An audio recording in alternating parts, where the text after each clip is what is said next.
her to be so mean and hateful. Now to a News 5 special report. A year-long investigation getting results. They're supposed to be loving because they're married to God. Multiple women confiding in us the brutal abuse they endured. She always told us, if you tell anybody what's happening here at the hands of local nuns, when you come back, you're going to get it 3 times as bad. They don't have a big enough rug to cover it all up anymore. What the Sisters of Charity are now offering and how other victims can have their voices heard before time runs out. Hopefully, with all of us coming forward, it will make some kind of a difference. Tonight, breaking their silence inside the Parmadale investigation. Well, for years, you've seen reports about Catholic priests abusing children. But tonight, we're going to tell you about the lasting impact of child abuse by nuns. And after decades of anguish, for the first time, victims of nun abuse are now receiving settlements. Hello, I'm Courtney Guzman, alongside News 5 investigative reporter Jonathan Walsh. We are dedicating the next half hour to the courageous abuse survivors from the Parmadale Children's Village. The women are now in their late 50s or 60s. They still carry with them the trauma that was inflicted upon them. Our coverage all started with a single tip I received about a woman named Carolyn Mason. Now, we want to warn you, what you're about to hear may be difficult for some to experience. Parmadale Children's Village of St. Vincent de Paul in Parma started accepting orphan children back in 1925. In 1964, a 4-year-old Carolyn Folan, now Carolyn Mason, started what she called a living nightmare at the village. Well, I was scared. I was scared being in there a lot. Now, in her 60s, I was here for 4 years. She's revisiting the former grounds of Parmadale that's in the process of being demolished. They were very mean to children. It wasn't a good place. And she's opening up for the very first time publicly about her claims of serious physical abuse at the hands of the nun who was in charge of her. Sister Myra was very mean, almost to the point of evil. Carolyn wiped away tears as she described beatings she claims came from Sister Myra Wazakowski. If I had bruises, which one time she blacked my eye really, really good, so that Sunday I couldn't see my grandma and grandpa because it was too bruised and black. She had 2 faces. One was the devil, and one was Sister Myra. Debbie Deming was at Parmadale too in the 1960s. She showed us a picture that she says is her wiggling away from Sister Myra's lap. Debbie was just 10 years old. Sister Myra would strip you down, bare naked, have the girls hold you down on a bench that was there by the lockers, and beat your butt with whatever she could find. If all of that wasn't bad enough, if you didn't eat all your food or you got sick at the dining table, she would make you eat your vomit. you got sick. Yeah, And then what would she do? spoon it back. You don't waste food here. She would feed you your own vomit. Yes. My God, how could anybody do anything like this? Sharon Ponomarenko says she has vivid memories of a different nun at Parmadale when she was there in the early 60s. She tells us she watched that nun beat her brother, who was at Parmadale as well. She hit him so hard and everything, his knuckles were bleeding and everything to the point where he passed out. In fact, we found this online message board through a national group called Survivors Network of Those Abused by Priests, or SNAP. There are numerous posts claiming nun abuse happened frequently at Parmadale. Many wrote about Sister Myra. I was pushed down the basement stairs, got 7 stitches in my chin. Another person said, nobody to protect us. I feel absolutely saddened for the survivors. Mary Dispenza is from SNAP, Who are just coming forward in some ways. She's the organization's point person for people who claim they've experienced nun abuse. The truth is, there are abusers everywhere, and in communities of religious women, it's no different. And Mary has some insight. You see, she was a nun for 15 years on the West Coast and says she can understand how nun abuse could happen for a long time. The sisters protected each other, loved each other, and you would never tell on each other. We were being beaten daily. We were being abused. The women who went through Parmadale as kids want justice. They want healing from their memories. It's there, and it's rough. And some days it surfaces, and you can't bear it. And after all these years, they want accountability. Yeah, whoever ran it when I was there should be held responsible. And I'm not going to be quiet anymore because I need to move on with my life. I want my life back.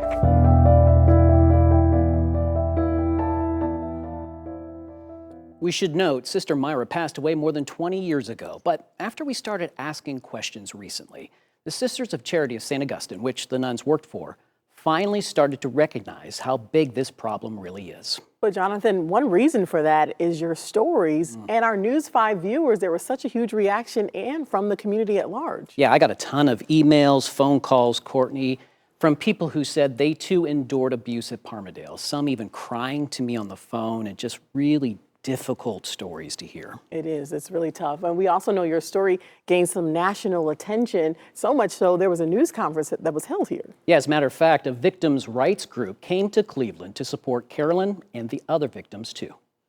Dr. Robert Hotzen is the founder of Road to Recovery, Inc., based out of New Jersey. It's a group that has helped abuse victims with allegations against the Catholic Church. Dr. Hotzen tells us he is a former priest who blew the whistle on cover-ups of the Catholic Church, even testifying in front of the New York State Legislature. The church claims to be, purportedly, the most moral institution in the world, and it acts usually the most immoral when it comes to this issue. Dr. Hotzen calls on all Parmadale victims to come forward. And so people across the country are starting to listen, and those are stepping forward. They are being contacted by former Parmadale residents too. Yeah, Courtney, and the messages they heard both break your heart, and I gotta tell you, they validated what the women went through. To read these is very emotional. Shortly after our investigation aired, Debbie Deming, who was a girl back in the 1960s living at the Parmadale Home for Children, received messages from others who were children at Parmadale too. Hello, Debbie. I was brought to tears. I remember the beatings all too well. I and many of my friends were severely beaten for little to no reason. Lots of tears. Seeing others come forward has broken my heart. Carolyn Mason shared similar stories of abuse. She too heard from people who were once kids at Parmadale. I think I count about 25 so far on Sister Myra alone. The women also say they were told by the Sisters of Charity and others that they shouldn't have gone publicly with the abuse claims. The one lady said I should have never went to the news. Would you be where you are had you not spoken out publicly with News 5?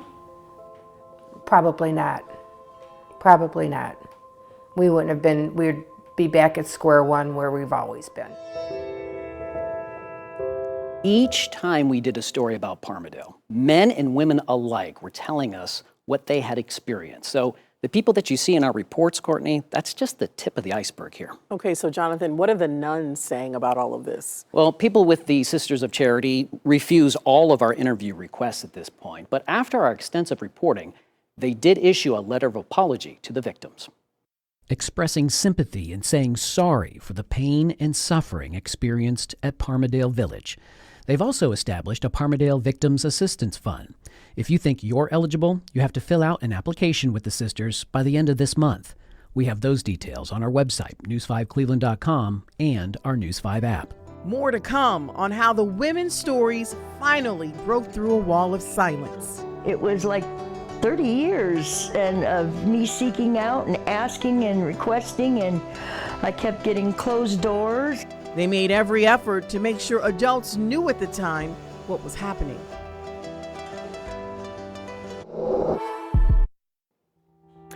And this half hour, we're talking about Parmadale, a former orphanage where children who are now adults say there was significant and long-lasting abuse by some nuns who worked there. Our Jonathan Walsh has been investigating this all year long, and there's been a lot of talk about Sister Myra, but apparently she wasn't the only issue at Parmadale. And that's the thing, absolutely not. I mean, there were adults all over the place. You had nuns, other staff members, police dealing with the children at the time. And Tina Blasek was one of those kids at Parmadale. She says the blame lies with many, including Sister Myra. She had two girls hold me over a chair. And she just beat me. Sister Myra would enlist the help of other girls to help her beat you Yes, on several occasions, yes, numerous occasions. numerous. There was me and I think there was two other girls that we were beaten with a dog chain. There's been a lot said in our reporting about how some of the nuns at Parmadale were abusive, but Tina and the other women say that wasn't the only problem. Tina tells us at one point she showed a caseworker all the bruises that she had from behind her knee all the way up to the midway point of her back. And she said, "What did you do to deserve it?" And I was only 10. The social worker said that to you. A So- person who was supposed to be looking out for you. Tina also says a nun would take over supervision of the cottage when Sister Myra was off for a couple of days. And even though that woman was nice, You say the nun knew what was going on, Oh, absolutely. and she did nothing. No, no, Nothing to help you no, or the other children. no. Tina, not able to trust anyone at Parmadale, says she ran away several times. I didn't even know where I was going to go, but I just felt safer on the street. From the police officers who took her back to Parmadale, to the social workers, to the other nuns and staff.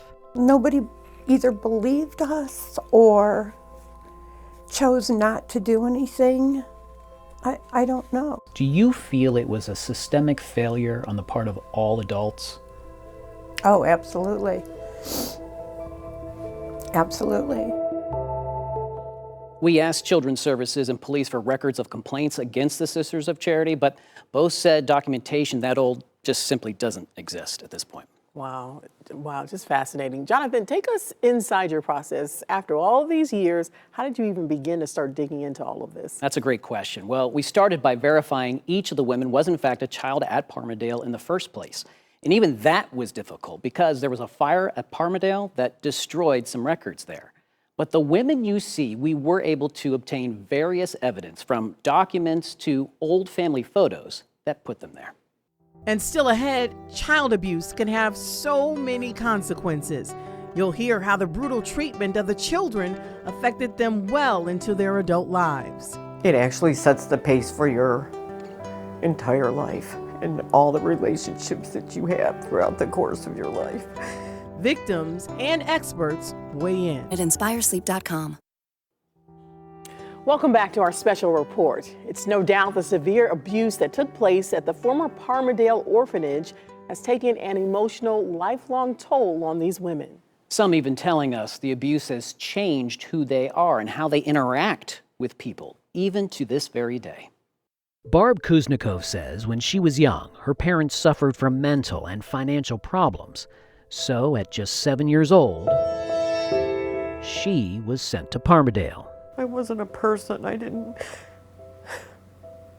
mean anything to anybody.